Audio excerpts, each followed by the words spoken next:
दरम्यान माझा आणि कामराचा डीएनए एकच आहे असं वक्तव्य ठाकरे गटाचे खासदार संजय राऊतांनी केलंय। त्यांच्या या वक्तव्यावर गृहराज्यमंत्री योगेश कदम आणि भाजपा आमदार परिणय फुके यांनी प्रतिक्रियाही दिली आहे। पाहूया।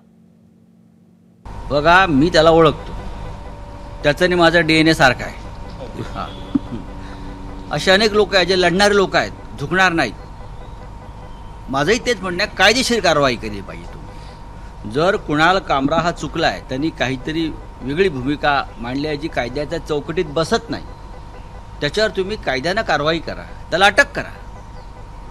तुम्ही त्याला अटकही करू शकता, तो कायदेशीर लढाई लढेल।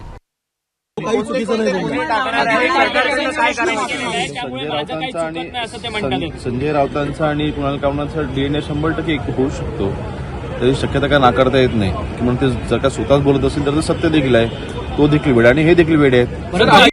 निश्चितच कुठेतरी कुणाल कामराच्या मागे काँग्रेस पक्ष किंवा इतर पक्ष आहेत, ही माझी शंका आहे। संजय राऊत म्हणतात कुणाल कामरा आणि माझा डीएनए एकच आहे म्हणून। निश्चितच असणार, हरामखोरांचा डीएनए एकच असतो। एबीपी माझा, उघडा डोळे बघा नीट।